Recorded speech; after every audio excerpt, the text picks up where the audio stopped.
Doctor Strange. Doctor Strange has opened up, guys. And are you excited for it? Doctor Strange in the Multiverse of Madness is just around the corner, and we know that it's opening up. You're watching Mirror Domain's Movie News, your place for entertainment headlines for Friday, May 6th, 2022, and we're going to be talking about a number of headlines, but mostly today we're going to be talking about Doctor Strange and the Multiverse of Madness that I went out and saw in the theater yesterday. My initial reactions is up on the channel, and later on today we're going to have the actual formal review, but I'm going to give you my review, my non-spoiler review. I hate doing those videos where you have to split it in half or, put out two different videos. The formal review will be non-spoiler and spoiler in one video, but it'll be like separated by time codes, just like these topics here that you can find in the description and comment section if you're watching us after the live stream that we do daily, 12 p.m. Eastern, Monday to Friday. It's a movie news show, guys. And if you're joining us in the live chat, by all means, I'll be talking with you in between the stories. But Doctor Strange has arrived and it's opened up to some big numbers, and that's cool, man. Let's take a look at this. Box office, Doctor Strange 2 opens to astonishing 36 million in previews for Thursday night, and that's good. We saw that from advanced ticket sales that it was going to be like 42 million for the weekend. So that's a lot of cheddar for the 36 million. And guys, I tell you this.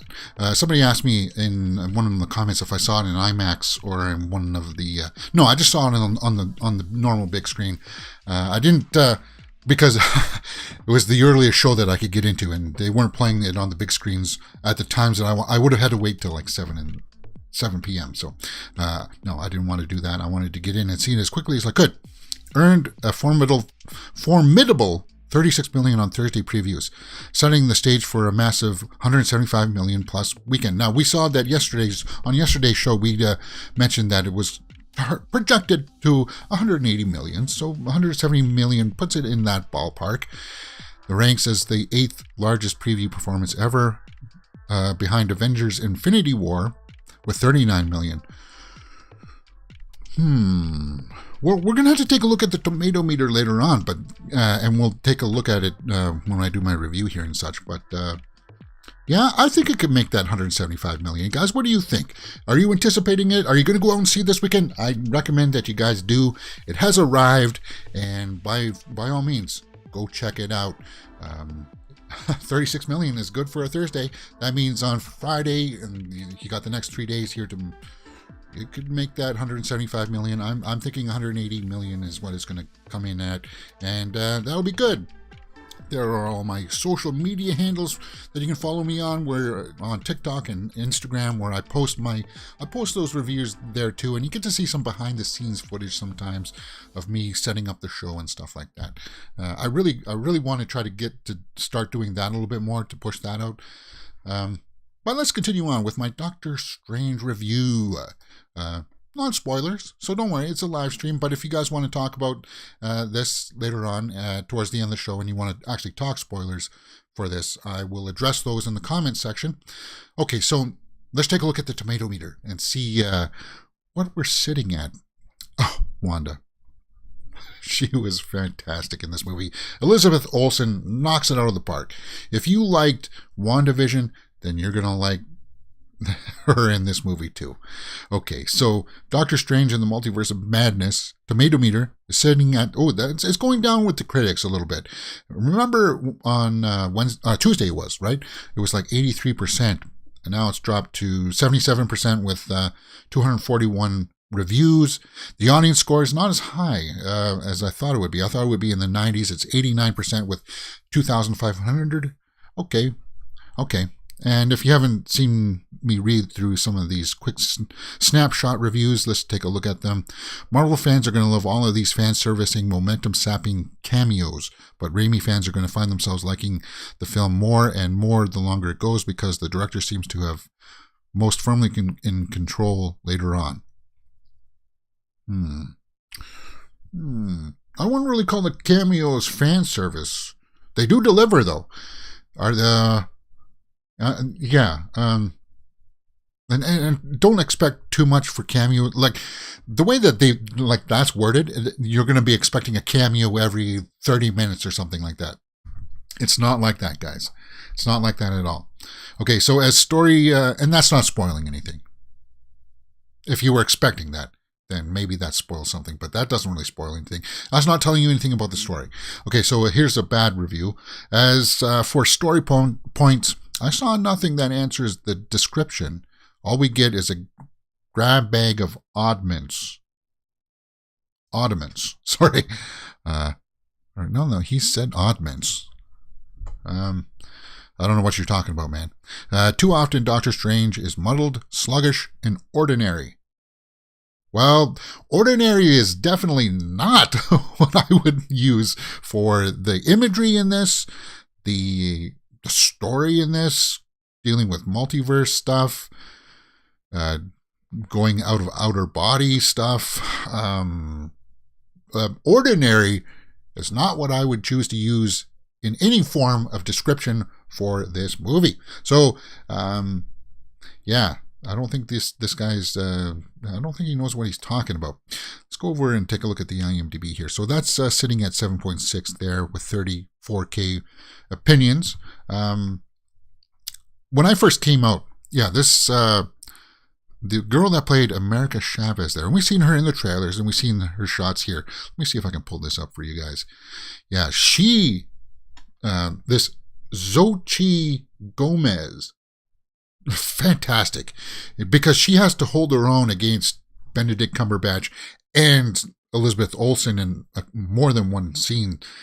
And she's 16 years old, and that was impressive to see. I was just like, who is she? That's for 16 years old, guys. She did a fantastic job. A fantastic job. And you know who else did a fantastic job in this that I mentioned? I should have mentioned this in my Out of the Theater review, was Rachel McAdams. Fantastic. Like, the performances from Benedict gives his normal Doctor Strange performance, but Rachel McAdams was really good. Elizabeth Olsen was really good. This Xochitl Gomez. Now, look at that pronunciation. Look at the spelling of that. We'll talk about that in a second here.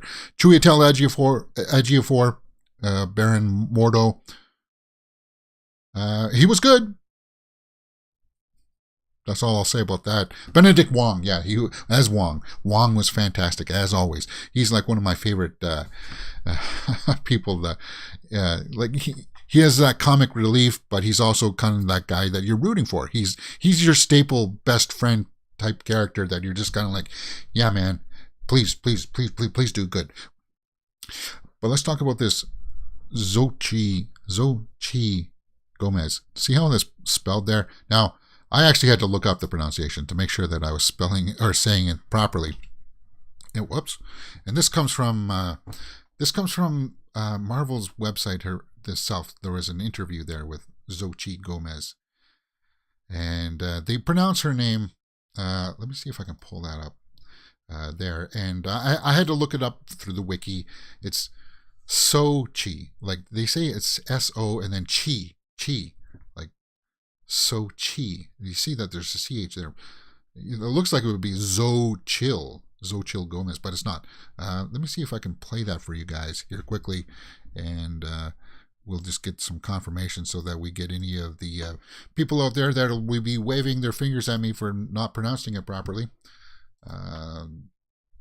America Chavez and okay, so what? Did I not do that right? We have right over here Xochitl Gomez.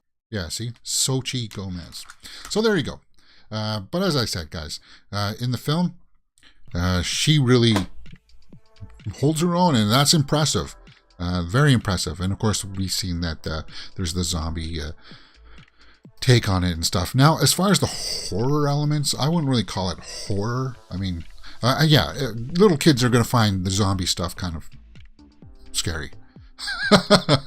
But overall, guys, my impressions are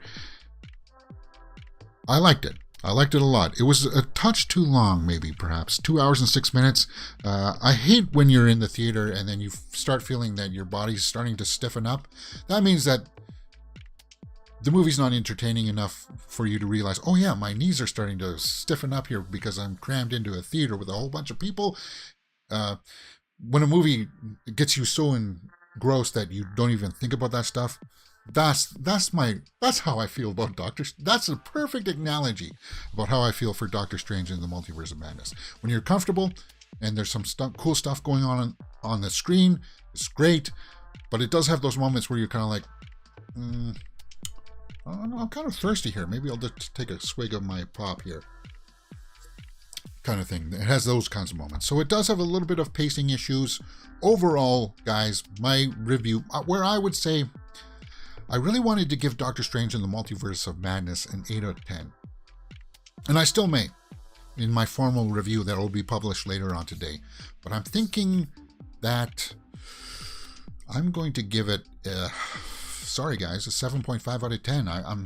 I'm actually right in line with those critics, I would imagine, with the critics' numbers. Let me pull up this again. Yeah, so I'm just a little bit below because I work in increments of 0.5 because it was a good movie. 7.5 is a good score, guys. It's not a terrible score, but it's not a 10 out of 10. And we'll go into... Can I say it without spoiling anything? Here's the thing about the Marvel Phase 4. You know how in the other phases, like Phase 1, Phase 2, and Phase 3, they were driving towards this big epic battle of Thanos. They were driving towards... In each phase, they were driving towards a big collaboration of the groups to face some kind of a threat, even if it's like a minor one like Ultron. Out of all the movies that have come out here in Phase 4, Shang-Chi, Eternals, this movie, you don't get the sense that they're driving towards anything. And that's my major criticism about it, because we've been conditioned to expect from the other phases that we're going to be driving towards a big, huge showdown of some kind against some big, huge villain. And this movie adds to that pantheon of the Phase 4 where are we going next kind of thing. Obviously, there's more story to tell with Doctor Strange, and we'll continue on with Doctor Strange, but it doesn't feel like we're driving towards an Avengers movie of some kind. That's my major criticism. And that doesn't, hopefully, I'm not stepping on anybody's toes here when I say that, it's just, that's my criticism of the movies, of this movie. Because it almost gets to the point where if we're not driving towards a big Avengers movie, then maybe sometimes somebody could accidentally skip one, like maybe Eternals, and they're not going to miss anything. And I don't want that to happen. Don't worry, it's not like that with Doctor Strange, because you do wrap up storyline. You do get some closure to certain things in this movie, and you get, yeah. That's all I'll say for that. That's my non-spoiler review for Doctor Strange, guys.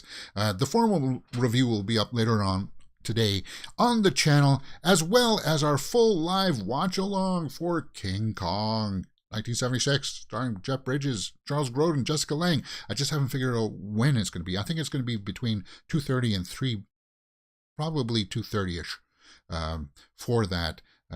And it's King Kong week. We did King Kong earlier this week, Peter Jackson's King Kong, a full movie watch along. We're definitely going to be watching the 1976 version today too, for sure. Just so pay attention if you're subscribed to the channel. It'll be live, so you guys will be able to participate in the live chat, just like Bifer the Hobbit is right now, saying, I didn't see WandaVision or What If series, and I was totally lost watching Doctor Strange in the Multiverse of Madness. Yeah, see, you definitely need to be one. They recap a little bit of what happened in WandaVision. Like 30 seconds of dialogue. They just go like that, and you're like, yeah. So if you're saying that, Bifer, and I definitely think that that's a legitimate criticism. Now, I never watched the What If series because I just didn't get around to it. There's only so many hours in the day here, guys. I got to do this movie snooze show. I got to watch movies. I got to watch my sports. You know how it is. You just prioritize certain things. But definitely, that's a bummer, Bifer. But WandaVision will appreciate in time, definitely now, because of this movie. And I'll talk about that a lot more in my spoiler section of my review that'll be up later on today. Our Glass Viking says 7.5 is okay. I can live with that. Haven't seen it yet, but I thought it might have referenced the pushing sound of rings from Shang-Chi end credit with Wong. Yeah. What was that? What the heck is going on? Yeah. That just goes into my little rant there of lack of direction. Of it doesn't seem like it's building towards anything of a collectiveness anymore. Okay. All right. That's like 16 minutes of talking about Doctor Strange. Let's move on to some other stories that broke today, and then we'll try to round up the show with... I haven't played the guitar here on a little while, so we'll talk about that in just a little bit. Oh, yeah, I just wanted to confirm. Yeah, so we don't have any May 5th. We don't have the full May numbers here on Box Office Mojo. I was just looking for that in case I needed to reference that. Dave Chappelle was attacked on stage earlier this week, and now we've got a little bit of a response from him. Dave Chappelle provides new details on attack on secret stand-up show. So he had a secret stand-up show. I guess Kim Kardashian and Sean Diddy Combs were in the crowd. And Chris Rock was there too, and I guess he got up on stage with Chappelle and sat on stage with him, and they kind of joked around about the situation. So he addressed it, apparently right out of the gate on this secret show in LA. And people were clapping at him. Chris Rock, who was at the show, slapped... we know about that. But people were coming out in support of him. Now, say what you will about his show. Yes, he does have this predilection to be focused in on gender and all of those kind of issues. Hey, if you want to sort that stuff out, go ahead. You want to joke about that stuff, do what you have to do. But hey, if you're going to be angry about it, if you want to get up on stage and hit him about it, then there's no need for that. But it looks like a lot of people came out and supported him. So he did say something. A lot of people love me, it turns out. He said, and he listed a whole bunch of people. And then he went on to say something about, like, he grabbed a piece of the guy's hair or something like that when that happened. And then he joked with Chris Rock saying, at least you got smacked by someone of repute. So they're having fun with it. And that's fine. I got smacked by a homeless guy with leaves in his hair. Okay, with leaves in his hair. I got smacked by the softest, that ever rapped. Rock responded. Okay, so Chris Rock was throwing some shade there at Will Smith. Well, hey, that's some kind of a response. Byford says in the live chat, since Will Smith got the slap on the wrist punishment, I believe comedians are open to targets. Yeah, and exactly, Byford. That's I think that's part of the fallout here of what's happening, is that people just feel entitled to get up on stage, but they need to hang this guy up by his Buster Browns, whoever did this. Apparently he was out on 30 grand bail or something like that. No, you assaulted somebody. You're in jail. You shouldn't get bail for that kind of stuff. Yeah. But I guess the security guards did tattoo him pretty badly afterwards. Like, you know that Simpsons episode where Homer comes out on the YouTube stage and then you see him on the big screen behind the stage of the security guards, like roughing him up and stuff like that. Apparently that really happened to this guy here. The security guards laid him to waste. But yeah. So he provided some details about it. They joked around about it. And life moves on. Percy Jackson series. Okay. So we know that the kid from the Adam Project is cast as the main lead, Percy Jackson, in that Disney Plus series coming out. So we got Aaron Simhadri as Grover. There he is right there. And Leah Sava Jeffries as Annabeth. So she's going to be playing the role that was played by Alexandra Daddario, I think, right? Okay. All right. Interesting cast. Colorful. Well, no, I can't even say that anymore. You say diverse cast. which I got no problem with. No problem at all. I know that this kid can hold his own. He can definitely command the screen because he worked well with Ryan Reynolds on that movie. So I'll be interested in that. That's the casting news for Percy Jackson. Not too much more to go on. There's no release date of this yet, but it's going to be a series. Scoble was his name, right? Okay. Well, guys, that's all you need to know from that. Not too much more about that. Moon Knight wrapped up this week, and we did our full series watch along. That's in a nice little playlist for you guys here on the channel. And I'm actually pretty proud of that playlist. I like how that unraveled nicely for us. Now, the finale was a little bit lackluster for some people because they confirmed that, well, it's only going to be this one season. But apparently there was supposed to be some cameos in it. And now, if you haven't seen it yet, this may be a little bit of a spoiler, but it's a series, guys, so they were cut cameos. So it doesn't really spoil anything other than the fact that these cameos, these speculated cameos, are not in it. I guess they were speculating that Blade could be in it, that Banner could be in it. I don't know where or how that would have fit into the story, especially thinking about that last finale episode. They would have been so badly shoehorned in. But at least they would have given us some idea as to how this fits into the MCU. A little bit of a problem with Doctor Strange too. It's kind of like, where are we going with this? How does this fit in? And apparently there were some stuff that was cut, but from my understanding, it was just more stuff with Moon Knight, and not specifically any cameos. Was Hulk cameo cut for Moon Knight? These pieces really give you no concrete evidence, but it does put it up in the air that, yeah, perhaps there were some cameos in there that got cut to explain how he fits into the other universe. Like when they were going down through that big fight at sorry guys, but there's a big fight at the end. There's no big, that's not a spoiler. Hey, the good guy fights off the bad guy at the end of the series. That's not a big spoiler. Yeah, so could have tied into some other characters. That's what I wanted to see, is how it fits in. And people are speculating about it. Who is Layla, Egyptian superhero? Layla truly was a standout in that last episode for Moon Knight. But people are speculating as to, well, how does this fit in? So they try to put in these cameo stuff. And if there was going to be a cameo, I guess the only cameo that I would have wanted to see is maybe somebody from Eternals or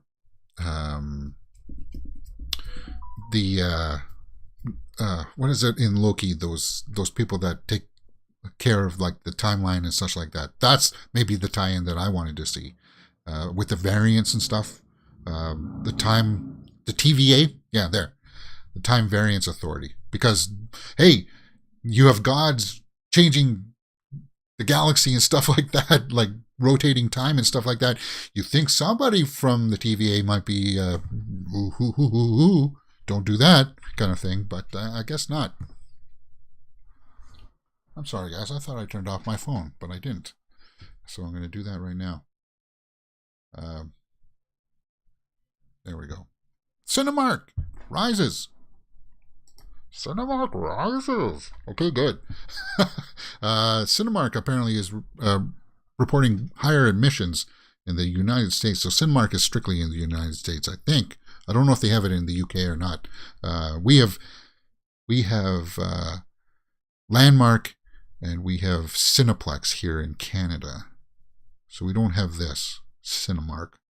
Unless, I remember Cinemark was trying to buy Cineplex, but then the deal fell through in the last minute or something. I don't know. But anyway, just as a business angle here, Cinemark is showing box office recovery in the first quarter across all categories. I just wanted to highlight this story just because of that. That means that the theaters are coming back, guys. We're getting back on track here. And as if my experience last night in Doctor Strange, people are starting to pack into theaters like sardines again to watch these big, huge blockbusters. Luckily, I had one seat beside me that was empty, so I had a little bit of room to stretch. But the guy sitting in the front row ahead of me was a large gentleman, so he was leaning back. I couldn't move my feet. I couldn't stretch out. It just, hey, guys, I'm like 6'1" here, and I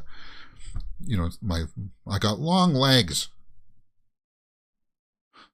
But yeah, okay. So Cinemark is reporting higher numbers, and that's good. So we're going when the big blockbusters like Jurassic World Dominion, Shazam, Fury of the Gods, Avatar: The Way of Water trailer played on my copy of Doctor Strange in the Multiverse of Madness, and they haven't put the trailer yet out online. And when it does, guys, when Avatar: The Way of Water trailer comes out online, I'll do my trailer reaction to it, even though I've already seen it in the theater, which it does look impressive on the big screen.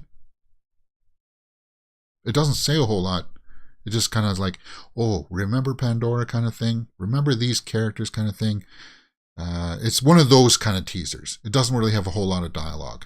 And if you've watched the show this week, we've looked at a lot of the images from it. So it's kind of like that with the images moving and stuff like that.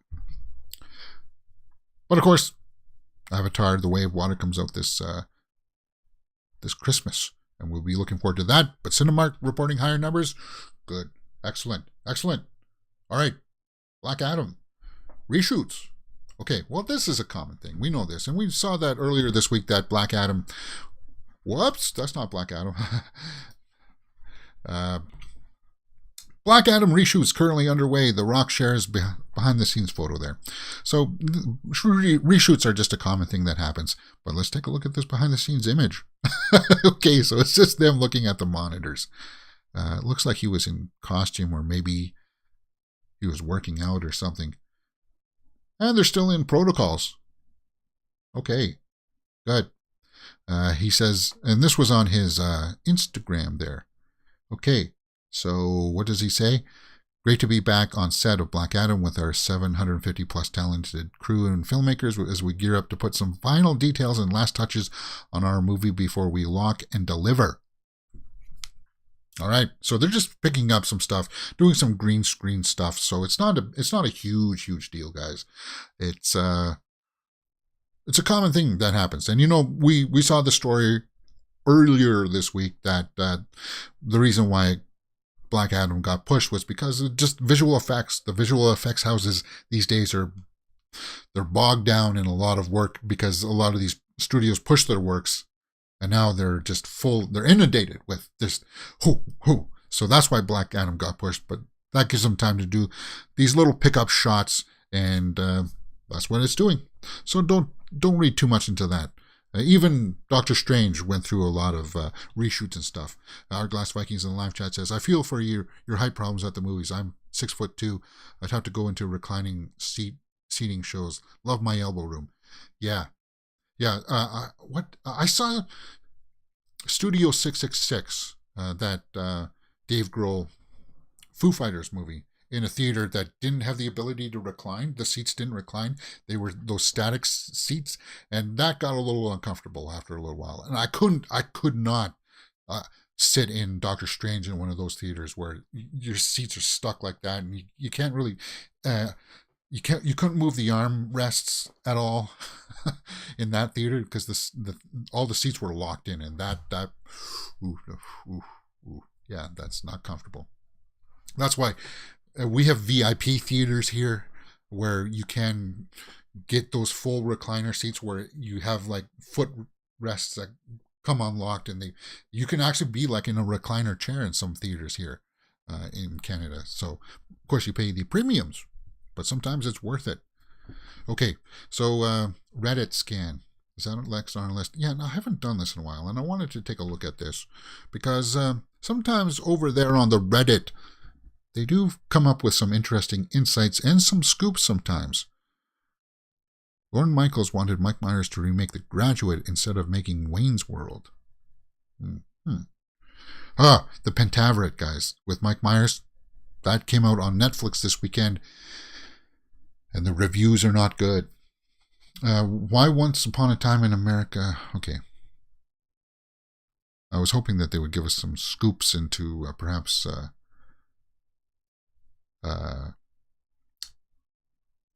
Doctor Strange, the Shining axe.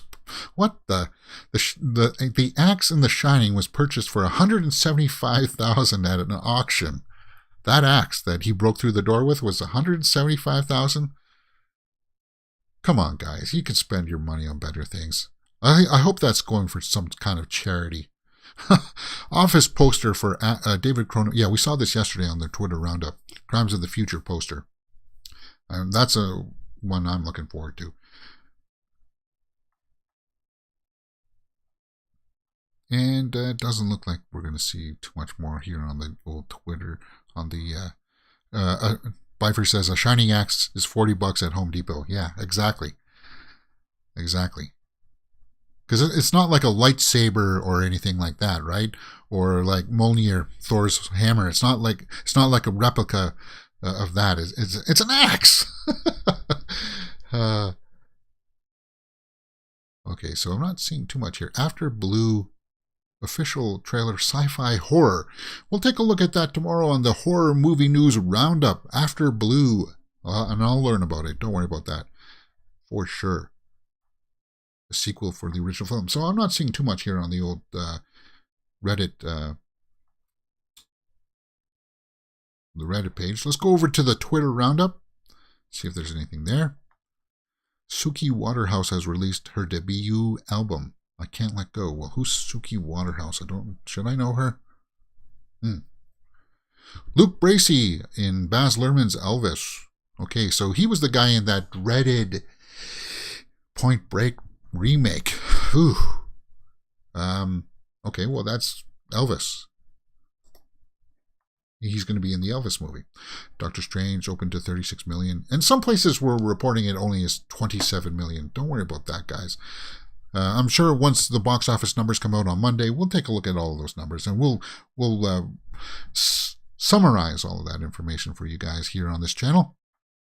What's this?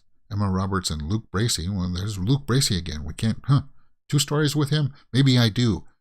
It follows a couple, Michelle and Alan, who decide to invite their parents to meet, except their parents already know one another quite well. Diane Keaton, Susan Sarandon, Richard Gere, cool, and William H. Macy are the parents. Rom-com. I'll have to keep my eye out for that one.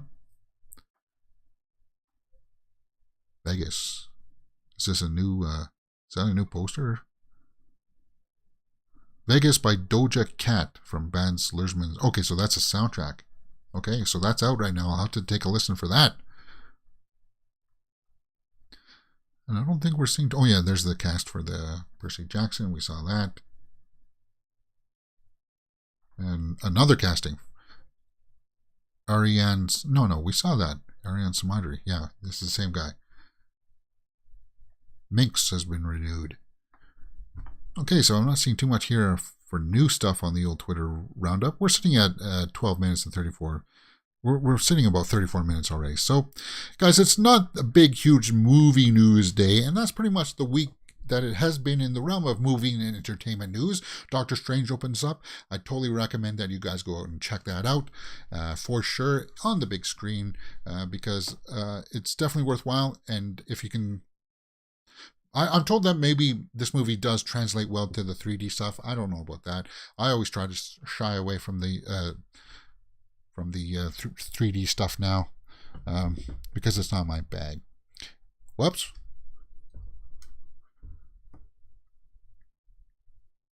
Accidentally bumped the cable there. And as I said before, guys, later on today we will be watching King Kong 1976.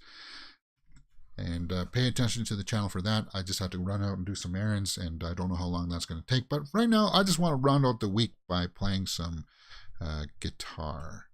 And thank you for joining the weekly show, guys. I always like doing that. I haven't played this in a while. Let me just... oh, yeah. Yeah, I saw that the Cobra Kai teaser 4 has come out. It's movie worthy. Is it?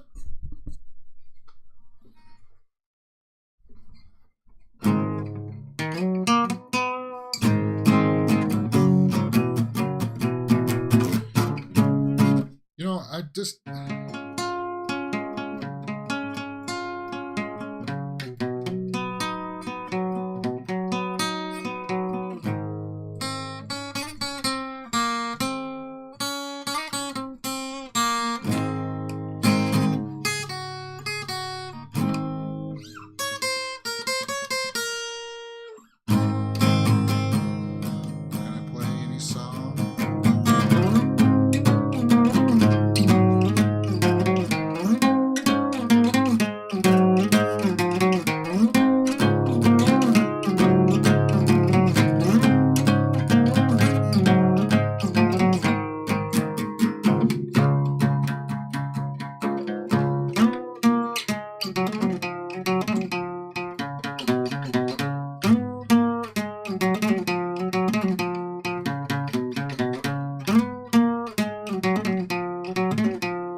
that's that.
What's next? I don't know.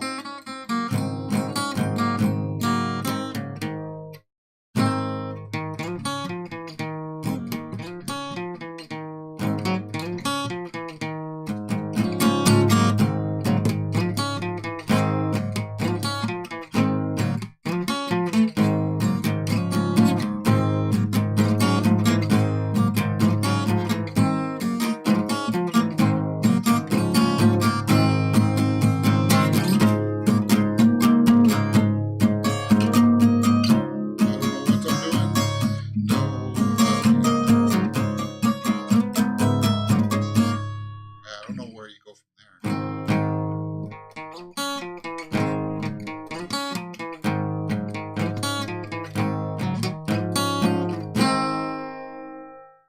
All right, guys, that's it.